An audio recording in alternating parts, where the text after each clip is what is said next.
Imagine कीजिए एक ऐसा राजनीतिक किला जिसे भेदना लगभग नामुमकिन माना जाता था।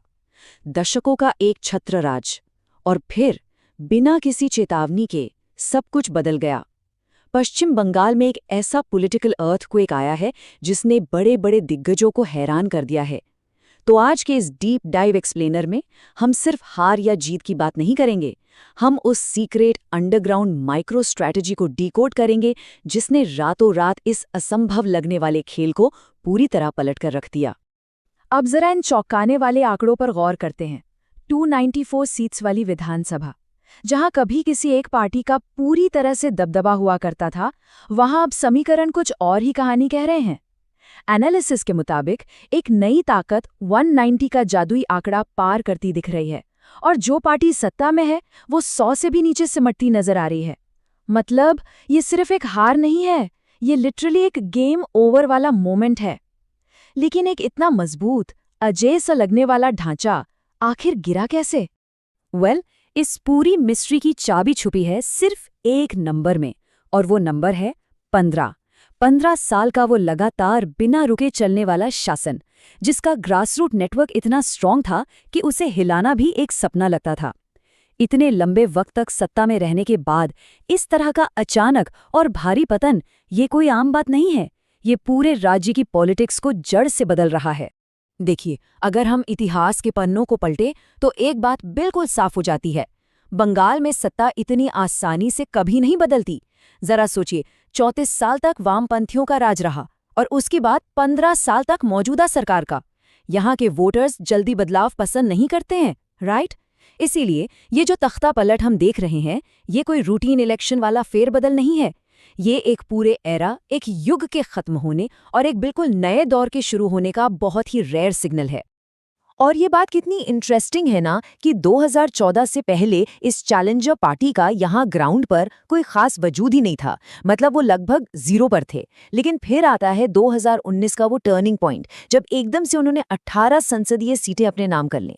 शून्य से लेकर इस तरह के शिखर तक का जो ये ब्रेक थ्रू मूवमेंट था ना, वो कोई जादू या चमत्कार बिल्कुल नहीं था। दरअसल ये एक बहुत बड़ी, बहुत ही साइलेंटली बुनी गई स्ट्रैटेजी का सिर्फ पहला कदम था। तो सवाल उठता है कि जनता का मूड इतनी तेजी से बदला क्यों?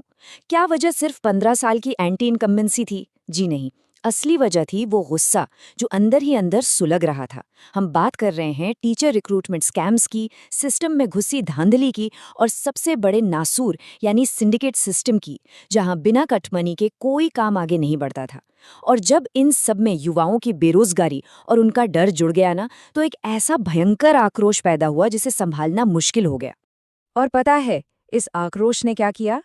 इसने बंगाल की राजनीति के सबसे पुराने उसूल को ही तोड़ दिया। दशकों से यहाँ वोटिंग हमेशा आइडियोलॉजिकल यानी विचारधारा के आधार पर होती आई थी। लेकिन अब हवा पूरी तरह बदल चुकी थी। युवाओं को और मिडिल क्लास को अब कोई पुरानी विचारधारा नहीं चाहिए थी। उन्हें चाहिए था इन्वेस्टमेंट, उन्हें चाहिए थी नौकरियां और एक एस्पिरेशनल फ्यूचर।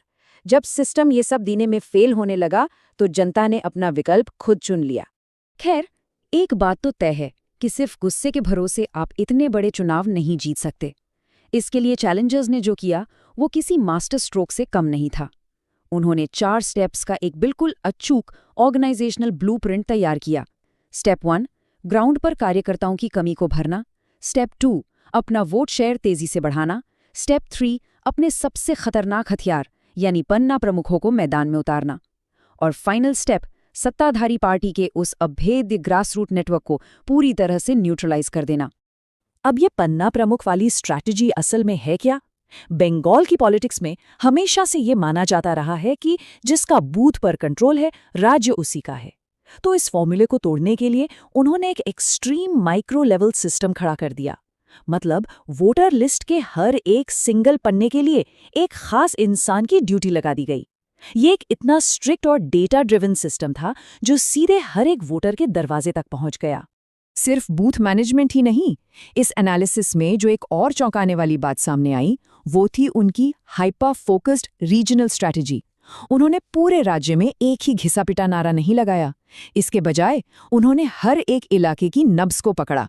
नॉर्थ बंगाल में गोरखा पहचान का मुद्दा उठाया, जंगल महल के आदिवासियों को सीधा उनके हक का वादा किया और अर्बन बेल्ट्स में मिडिल क्लास के करप्शन वाले गुस्से को सीधा टारगेट किया। ये हर इलाके के लिए एकदम कस्टमाइज्ड और अचूक निशाना था। और इस पूरी स्ट्रैटेजी ने ना एक मैसिव डेमोग्राफिक शिफ्ट पैदा कर दिया।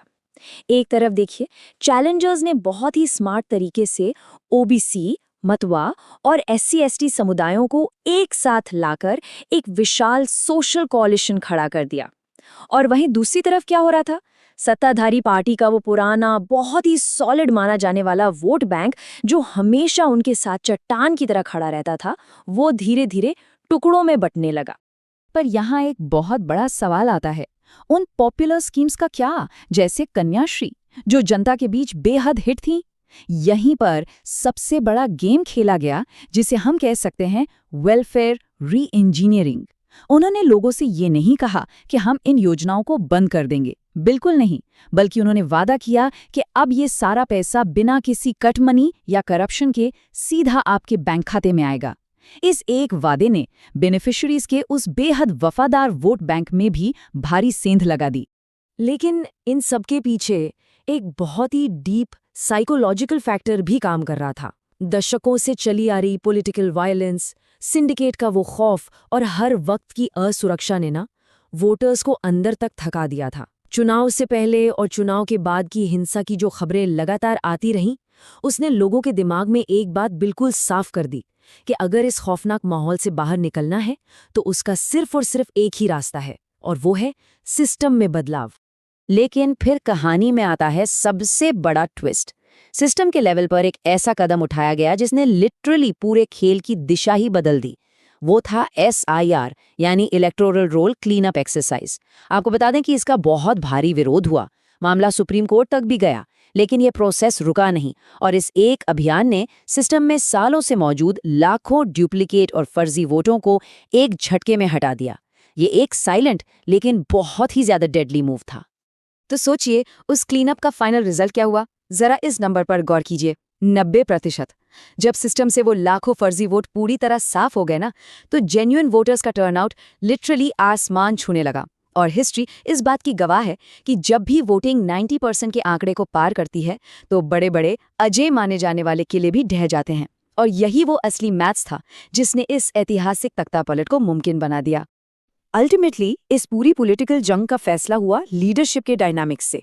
अगर हम दोनों तरफ देखें तो एक और एक बहुत ही अग्रेसिव, हाई विजिबिलिटी वाली नेशनल लीडरशिप थी, जिसने इस राज्य के चुनाव को एक तरह से नेशनल रेफरेंडम बना दिया।